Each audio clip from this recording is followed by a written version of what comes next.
Babasa tayo ng ating text sa Pilipos. Hindi pa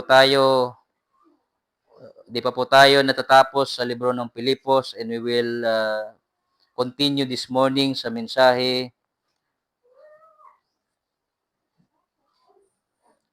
nga ipapadayon ha ato ng Ginoo yun nga aga. Sa chapter 2, Philippians chapter 2 verse 19 to 24. Ang ating mensahe ay pinamagatan an mga kabulig sa pag-alagad ha Ginoo. Ang mga kabulig sa pag-alagad ngan pagserbisyo ha Ginoo. So verse 19, we will read this text. Mag-expect tayo ng aral at instruction mula sa Ginoo. So verse 19, nasa ring ang Biblia, kon kaburoton inihan Ginoo, naglalaom ako nga makakahimo akuhin pagsugo kan Timoteo nga daha iyo. Hadiri maiha.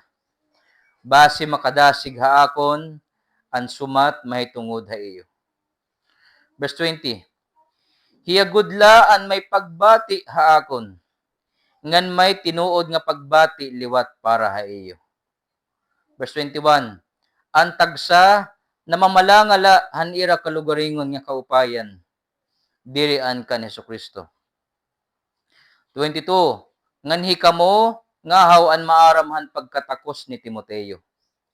Hi ako og hiya sugadin anak ngan amay, nagkabulighin pagbuhat tungod han kaupayan han maupay nga sumat.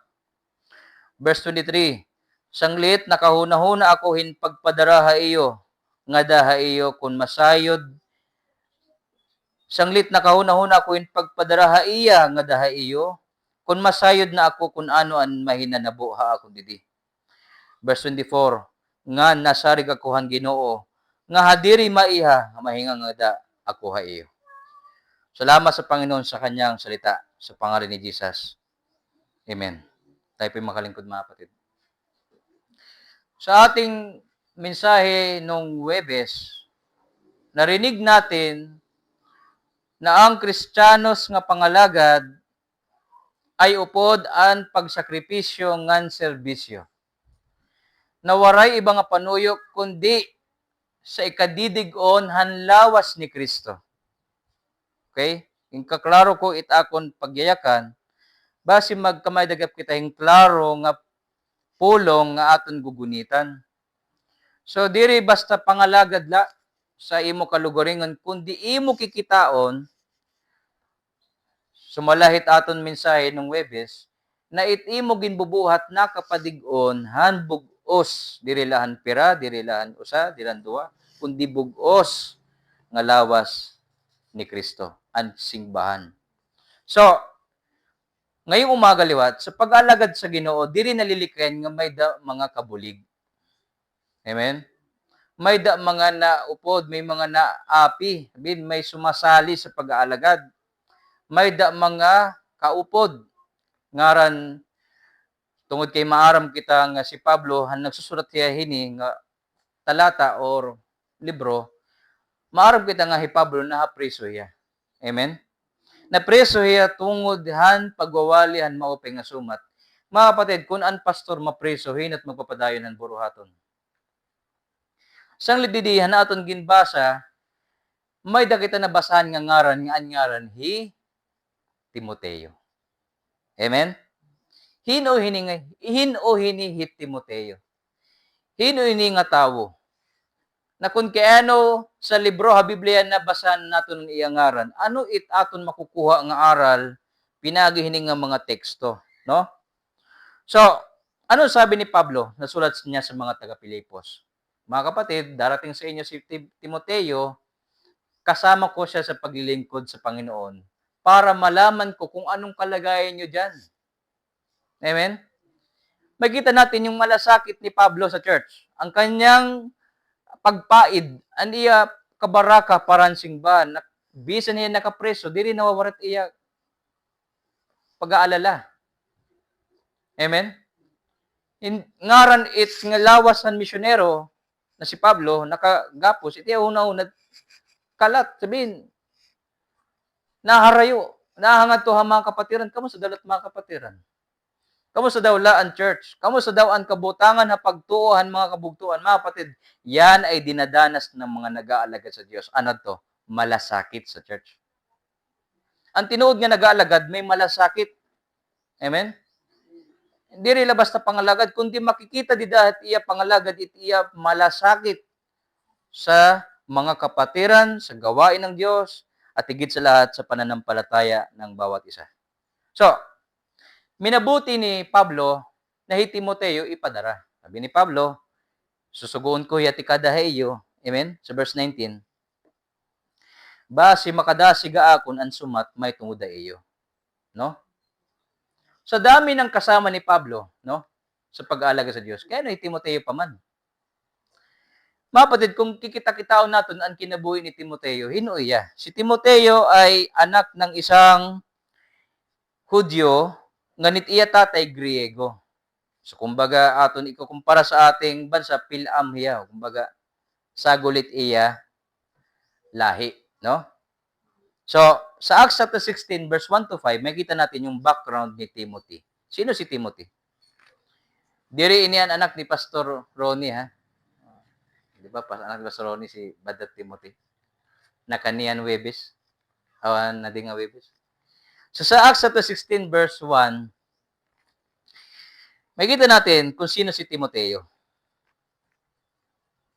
Acts chapter 16, verse number 1.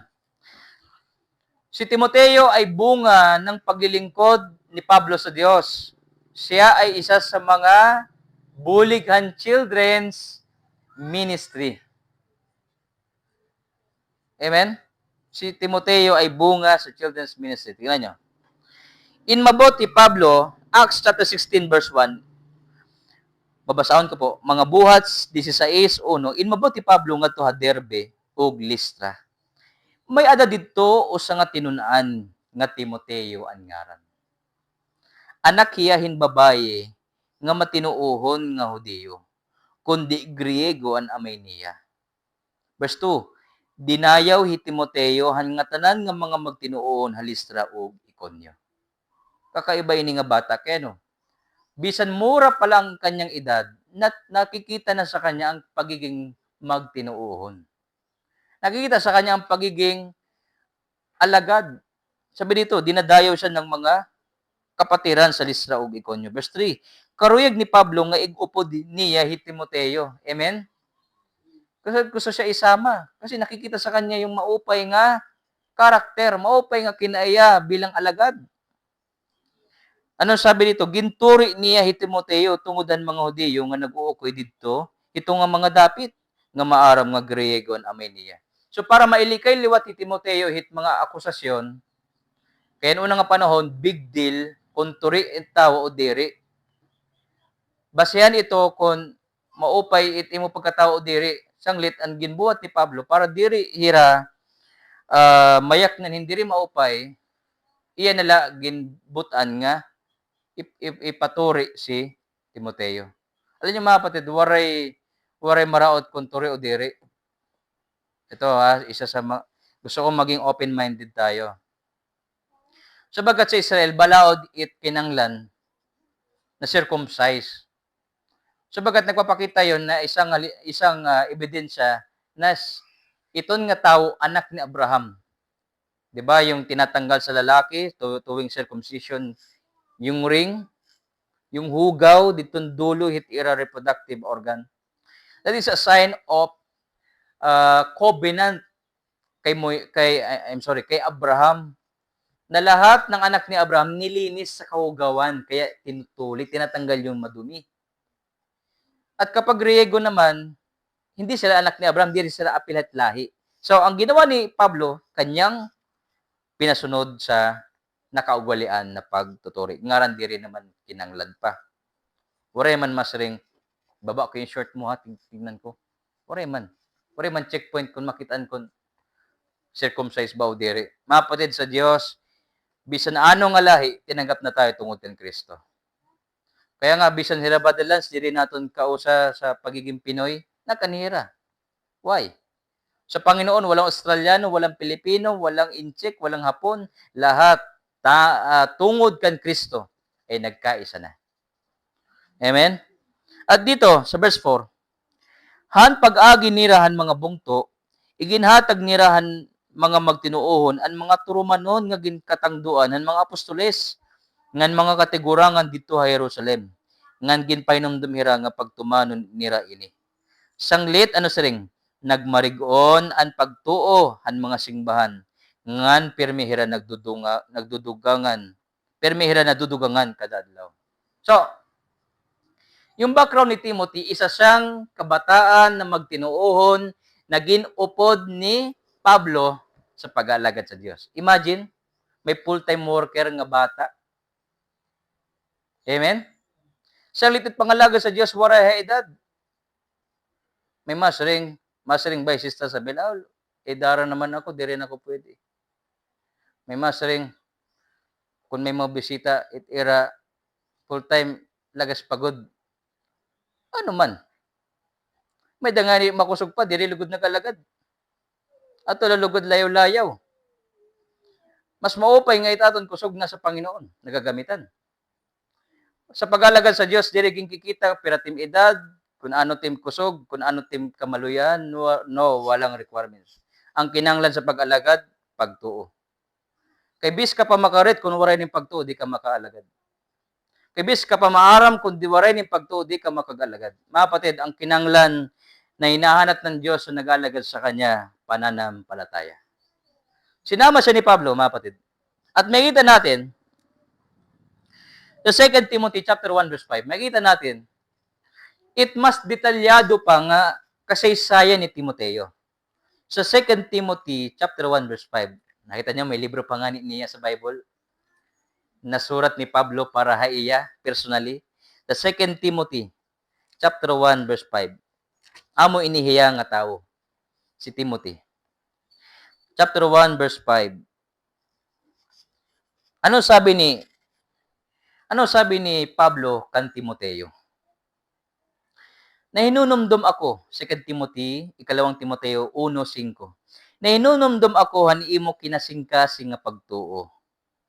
An pagtuo nga naangkon liwat ni Loida nga imo apoy. Pati lola niya nangaranan. No? Amen? Nga ni Eunice nga iroy mo. Yung lola niya si Loida, ang iya nanay si Eunice, ang anak ni Eunice, amo na hinihi Timoteo. Waray rohaduha nga naangkon liwat ini nimo.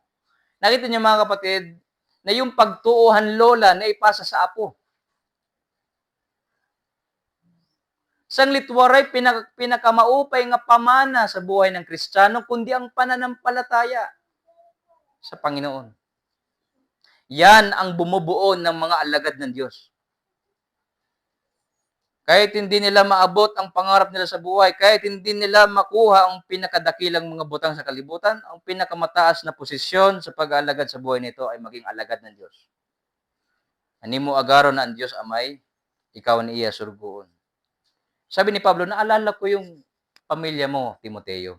Yung lola mo, tinuruan yung anak niya si Eunice, at yung nanay mo nagturo sa iyo. Amen? 2 Timothy chapter 3. What is chapter 3? Mapatid. 2 Timothy chapter 3, verse 15. Ano sabi ni Pablo? Ngan hinunumduman mo nga tikang panimo pagkabata. Sabi ni Pablo kan Timoteo, naalala mo nung bata ka pa.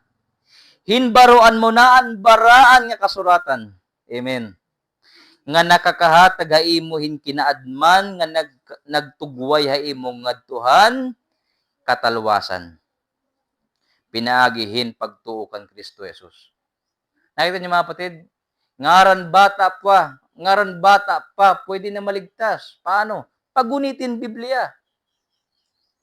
Sabi ni Pablo kan Timoteo, simula pa ng bata ka, alam mo na ang Biblia na nagtugway ha imo sa kasuratan, sa kaligtasan na pinaagila pagtuo. Problema sa panahon ngayon, hindi Bible ang hawak ng bata. Anong hawak ng bata ngayon? Kayo na ang nakakaalam. Kaya dun, tapos mamumblema tayo, ayaw makinig sa atin. Bakit? Anong pinahawak natin? Manubela. Nabibilihan natin ng manubela, di rin natin mapalitan ng Biblia. And that is what of the aspects na dapat nating makita sa pag-aaral ngayong umaga. Mga kapatid, pwede tayong bumuo ng mga kabataan na matitibay sa salita ng Diyos. At paano mangyayari yon? Pinagit aton pamilya. Kaya wag nating iasa sa church yung pagtuturo sa bahay. Ikaw, tada. Amen? Ikaw ang ada, ikaw ang leader sa pamilya. Ikaw ang binigyan ng Diyos ng pagtitiwala. Tinapuran ka ng Diyos. Ibinigay sa ng Diyos na maghubog sa nimo kalugaringon nga panimalay. So that is one way na tayo ay pinagpapalan ng Diyos. Na nauutod ang sumpa sa ating pamilya na noon ang ating sinasamba Diyos-Diyosan. Ngayon na sinasamba natin ang buhay na Diyos na. Na dati ang ating hawak tuba, no? Kapon tutuyo-tuyo kami dito pagiho, may umagi nga puno-punuan bagay sanggutan. Kailangan may nakaabang na baso na huwad naman ton. No? Oh. Dati, ang ating hawak tuba, ngayon ang hawak natin, salita ng Diyos. Dati ang ating karuyag buhaton, bislaano, nga mga sugal, mga huygo, marites nga to, marites dinhi, ngayon ang ating istorya, salita na ng Diyos. Nakuha niya mga patid ko. And that is how we build our children. That is how we make Timothy. Diyan mabubuo ang isang Timoteo. Saan? Sa simbahan? Mali. Sa bahay. Sa bahay, pwede nang may mabuo na Timoteo. Just give them the word.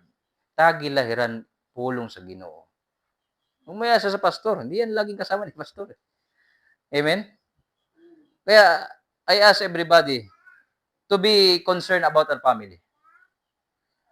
We give them Jesus Christ para ira mataluwas. Amen? Okay. Dito tayo mga kapatid sa ating pinag-uusapan na si Timoteo, nagtikang hiyabata pa sa ministry, sinama siya ng misyonero na si Pablo. Sa Romans 16 verse 21, kinilala siya ni Pablo sa Romans 16 verse 21. May kita natin kung ano ang kanyang gawain sa church. Romans 16 verse number 21. Ano sabi ng Biblia? Nangungumusta iyo hi Timoteo. Amen? Nga akon kabulig. Ginkilala, ginrecognize siya ni Pablo as one of the full-time workers in the mission, in the ministry. Sabi ni Pablo, kasama ko si Timoteo, nangamustaha iyo dida mga taga-Roma. Amen? Another verse, 1 Corinthians 16, 1 Corinthians 16, verse 10 to 11.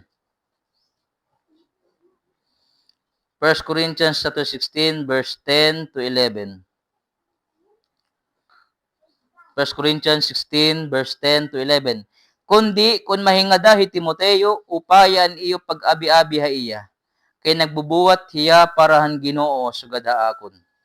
Ayaw niyo pagtamaya hiya. Kundi kinanglan buligan hiya niyo, nga makagpadayon hiyan iya paglakat nga malinawon. Base makabalik hiya nga diha akon. Ginpapaabot ko hiya upod ang mga kabugtuan. Amen? 1 Corinthians chapter 4, verse 17. 1 Corinthians 4, verse 17. Tungod hini nga tuyo, ginpapakada ko hi Timoteo ha iyo. Akon gud hiya hinigugma ngan matinumanon nga anak didahan Ginoo. Pagpapahinumdumon kamo niya han mga lagda nga akon ginsusunod didahan bag-o nga kinabuhi hin pag-alagad kan Kristo Jesus. Nga nigintutudo ko man hangatanan nga mga simbahan habisan din nga dapit. So, sa buhay ni Pablo, kumbaga may Batman, may Robin. May partner yung alagad ng Diyos. Kaya ang ating teksto, mga kabulig sa pag-alagad sa Ginoo. Kailangan natin ng mga kagaya ni Timoteo sa ating panahon. Amen? Anong karakter ng kagaya ni Timoteo? Matatapuran. Sugadhit anak, haiya amay. Pilipos 2, binasa natin kanina. For the sake ng buruhaton, kinahanglan may da karuyag kitaon net iya kalugaringon anak hiya han misyonero. Magpapatutdo, karuyag magpakiana, karuyag mahabaro, han pangalagad sa Dios. Pilipos chapter 2, verse 22. Ngan hika mo ngahaw an maaram han pagkatakos ni Timoteo. Hi ako ug hiya sugadhin anak ngan amay nagkabuligin pagbuhat tungudan kaupayan mo pa nga sumat. Tinuring ni Pablo na si Timoteo anak na niya sa pananampalataya. Kilala niyo si Timoteo, sabi ni Pablo. Natuto yan sa akin. Amen? Paano ka mahabaro hapag alagad kung diri ka nadukot han alagad ng Diyos? May da mga pagtutuddo, diri ka ma-attend. Iti mo kita itim kalugar yun, maaram ka na. Ikaduha, nakatamay ka at nang tututdo. Kaya nagtutuddo nga ni hiya, diri ka mahabaro. Nakuha niyo mga kapatid ko. Para kita mahabaro hapag alagad, kailangan magpatutdo kita ha mga alagad. That is one way para kita makagserbihin maupay. Kay para diri mapuno ang singbahan ng mga naglulugaringhan pagserbisyo. No. The church is the body of Christ. Ang singbahan lawas ni Kristo at waray lawas nga nagtuturutunga. Waray lawas nga adtot kamot, antil ngadto dapit. An ulo adto, waray. Ang lawas usang nga lawas. Bugos. Amen. Mayta natin para ka mahabaro pag-alagad, pagpatutdo ka sa mga alagadan Ginoo. Diri nawawara nga may tatay sa pananampalataya, may anak sa pananampalataya. There is level. Kaya nga sumiring hi Pablo kan Timoteo, wag mong hayaan nan imo pagkabata tamayon han mga Kristohanon. Maging halimbawa ka sa salita, sa gawa, sa pag-ibig, sa katapatan, sa lahat ng aspeto ng pag-aalaga sa Diyos. Kailangan halimbawa ang alagad ng Diyos. Sa pagtitiis, lahat.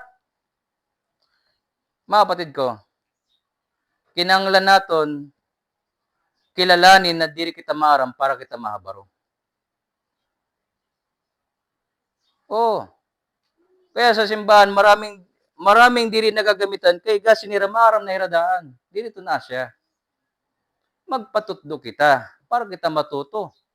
Amen? Ikaduha, sa pagiging alagad ng Diyos. Kinanglan, ano sabi dito? Chapter 2, in verse number 20. Hiya gudlaan may pagbati haakon ngan may tinuod nga pagbati liwat para iyo. Kaya naman, verse 21, ang tagsa na mamalangalan ira kalugaringon nga kaupayan, dirian kan Hesukristo. So ikaduha nga kinahanglan sa alagad, diri la makikalugaringon. Amen? Paano ka makakagserbisyo sa iba ngan imo isip permi sarili? That is one way ng pag-aalagad sa Diyos. Kitaan nyo ang Panginoon na kapatid. Kung inisip ni Jesus ang kanyang sarili, hindi tayo maliligtas. Kung inisip lang ng Panginoon ang kanyang sariling kaupayan, hindi tayo maliligtas. Kaya ano, magpipinuro ko hiya sa langit. Ano sasabihin ng Panginoon? Ba't ako bababa? Mamamatay ako. Sa pag-alagad sa Diyos, mga kapatid, we put others first before ourselves. Kaya doon pumapasok yung sakripisyo. Amen? Ano sabi dito? Pagbati para hansingban, pagpaid, pagmamalasakit, hiya gudlaan may pagbati haakon ngan may tinuod nga pagbati liwat para iyo. So makuri makag-alagad sa Dios ang pagiging makasarili. Kaya nga sumaringan Pablo sa verse 21, ang tagsa na mamalangalan ira kalugaringon nga kaupayan diran kan Kristo. Kaya si Timoteo pinadala niya. Kasi alam niya si Timoteo, ang isip ni Timoteo para sa simbahan. Kung si Pablo nagsuguhiyahan alagad nga makisarili, baka hindi makarating yun doon sa gawain. Amen?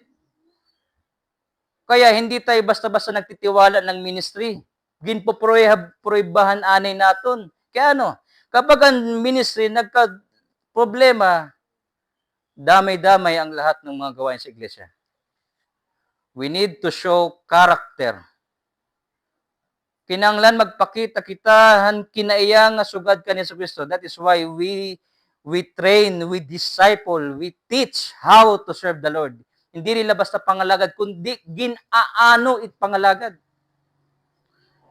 The proper way on how to serve the Lord faithfully, yung pupruibahan na natin. That is why we train, nag-aaral tayo. Panginoon, paano kami mag-aalagad sa iyo, natitibay an imo singbahan.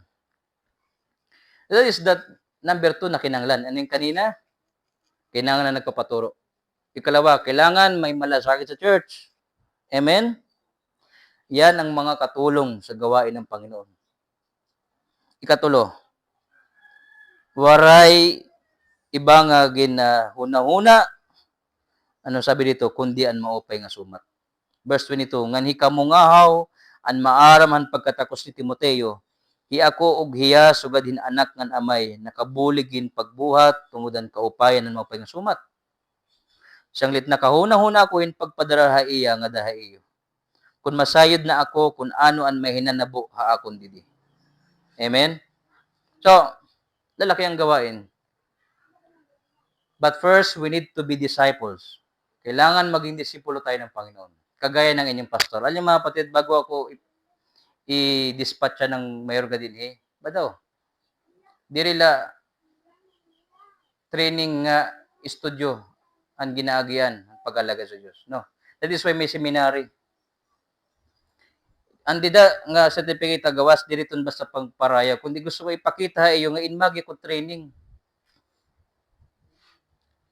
Ang pagliling ko sa Diyos, hindi basta bara-bara.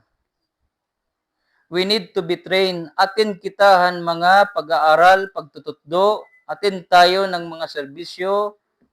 Atin tayo ng mga gawain upang ating mapagserbisyohan ang Panginoon ng nararapat. Amen? We need to be united. That is why mga kapatid, if there is concern sa ating mga gawain sa church, kung may problema sa ating simbahan, babalik ang tanong sa atin. Anong ginagawa natin? Marami tayong makikita sa simbahan na diri pa naayos. Walang problema. Amen? Kasi ang tanong, laging babalik sa atin, anong ginagawa mo? Kung na may dakita areglado sa church, sisisihin ba natin yung pastor? Pastor, problema mo yan. Ada ka eh. That is not good character. The proper way, kapag merong gawain sa iglesia, ang tanong ganito, ano ang aking maiko-contribute? Panginoon, paano mo ko gagamitin sa gawain? Amen? That's the proper way. Ayaw na din sa church nang nagsisisihan. Kasi siya. Kakasisi mo, yung 3 daliri nakatutok sa iyo. Kasi siya. Amen? Hindi natin gustong ganun espiritu. Ang espiritu ng Panginoon ganito, magkaisa tayo. We will reach families in Dulag. Marami tayong maililigtas na mga tao. As long as we are trained. Amen? As long as we are disciple. Kaya nai-interest tayo mag-aral. Aral ang sita ng Diyos. Upang maiprepara tayo sa mga mahimayaon ng mga butang na ginandaman Ginoo para aton. Amen? Mga gawain natin malaki. So, tumingin si Brother Lance last Thursday. Sabi ko, Brother Lance, this is our plan sa aming mission. We will build schools. English tayo. Akala ko dudugo yung ilong ko eh. We will build school, we build seminaries, we will build hospital, and many things. Sabi niya, Brother Sam, kung amit iyo plano, idiretso niyo yung atop niyo hanggang likod. Para doon sa loob ng gym, mag-division na lang kamuhin mga kwarto-kwarto. Meron kayong mga facilities. Hindi na katagsa-tagsa, may school, may diretso na. Tapos kapag meron kayong program, tanggalin yung division, di buong area na. So binigyan niya ako ng idea Because mga kapatid, sa totoo lang, ang laki ng gawain natin sa lugar na ito. Sa isang linggo nga, kinukulang ako ng oras eh. Mga kapatid, sa totoo lang Patawarin ako ng Diyos sa mga pagkukulang ko. Pero kinukulang ako ng oras. Lunes, papasok ako. Gabi, meron akong Bible study sa Bulod. Martes, papasok ako. Sa gabi, may prayer band tayo. Merkules, papasok ako sa school. Paghapon, nasa Merga tayo makipag-fellowship at sa serbisyo. Ikaw, Webes, papasok ako sa hapon. Prayer meeting tayo. Biyernes, amugap, may Bible study tayo sa gabi. Sabado, meron tayong children's ministry maghapon. Meron tayong community garden, etc. Iba-ibang music ministry. Sunday, meron tayong serbisyo. Mga kapatid, malaki ang gawain.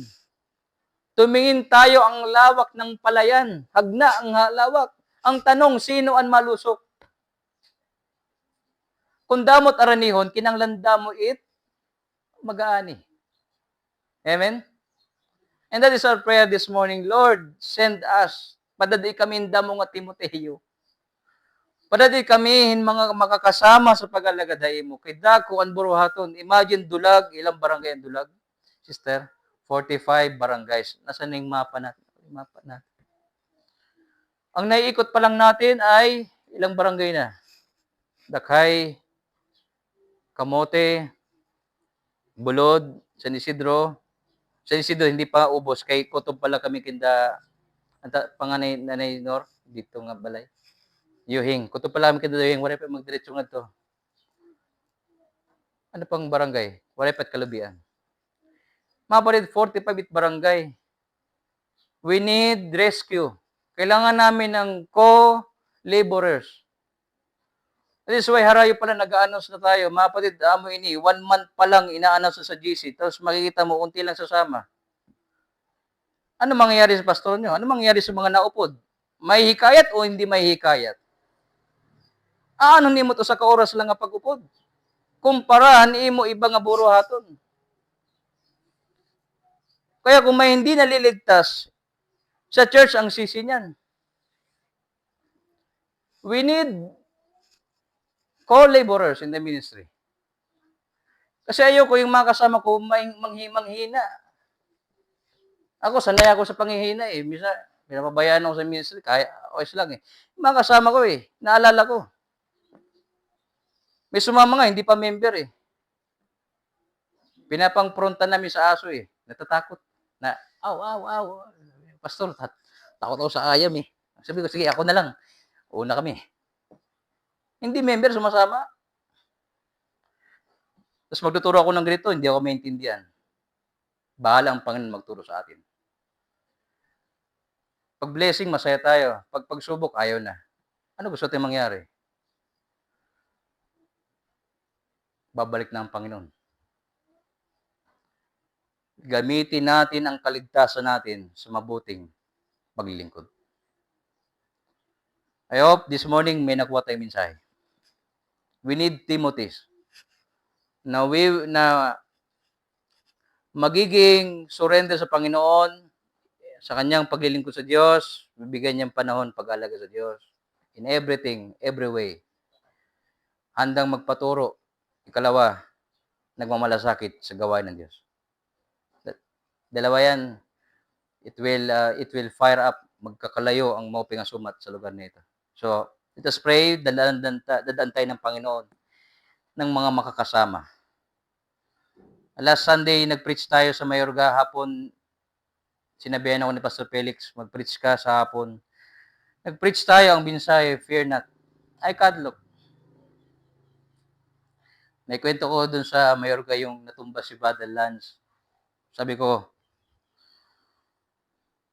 maraming pananaw hit katumba ni Battle Lance. Pero para ha akon mga patid, amo initak na obserbaran hit iya katumba. Kaya ano ini nga tawo, nakahigda hininga singbahan. Kaya ano, igri-risk niya iya kinabuhi mga kanila sa misyon. Ano't may daniya nga determinasyon na mag-misyon. Di ba kayo nahiwagaan? Ano't iya paniguro nga magtiro kin kwarta makapasahe ti kadila sa dulag naton maupo daton pagbaybay sa bulod. Anong that is one way na amaze ako sa Panginoon sa buhay ng kapatid natin si Badel lang sa gihapon. Kay itiya katumba, diri tungod itiya pagiging turista. Ang ating bisita, hindi turista, mga misyonero. Natumba siya, oh. Magpipictorial kami. Mabuti na lang nahawakan siya ni Padre Nazario, eh. Medyo na tagilidit iya ulo nga di sa diriwaray ka palo diyan. Napasugod ako, eh. Panginoon, anong klaseng determinasyon may dahining nga tao matumba sa aming misyon? Sabi ko, Panginoon, alam mo yung puso ng taong ito, patayuin mo ito. Kinabukasan, nakalingkod na niya sa baybayon. Tinulungan siya ng Diyos. Hindi rin kabara ka timaabaton, kundi hamon. Amen? Challenge. Kung kamo nakakani, makakatugyap kami. Amen? Hindi niyo ba naisip yon? Huwag nating sanayin na tutulungan lang tayo. Dapat maisip din natin, tulungan din natin ang mga kapatiran sa ibang lugar. Kung kamo nakakani, makakatugyap kami. Amen? That is our prayer. Ang Diyos nyo, yan din ang Diyos namin. Kaya naging hamon ka sa amin, ngaran waray hiya magwalingan eh. An iya presensya pala nga o mensahe na haaton. So, that is my reflection. An iya katumba. Hamon. I'm challenged, na-challenge ako eh. Buruhaton sa Ginoo nga kulang pa Ginoo, tagi pa kaming grasya. Buligi pa kami. Magre-reach out pa kaming damo nga kalag para mo. And we pray, maging blessing din tayo sa Australia. Amen? So by the way, amoy init atong ginhatag ka era. Amoy ini. May factory defect na usa. Ginhatag ni Mr. Bis na akon it nawong kan itan it ngaran kan Kuya Lance. So kasama ko sila lagi. They live happily ever after. So ginawa Mr. Bis na binigay nila sa akin. Mr. Bis, magpagawa tayo dito para sa lahat sa atin. No? Maganda to eh, kasi pwede sa mainit, pwede sa malamig. At may takip pa niya. And there's more. Kahoy yan. So yun, yan ang ating souvenir, yung naka-paper bag. Amoy ni. So certificate. So, I hope na challenge tayo ngayong umaga. Napagsabihan tayo. Nabuksan ang ating isip sa lawak ng ministry. Kailangan natin ng mga kasama. Let us pray. Let us bow our heads. Let us pray.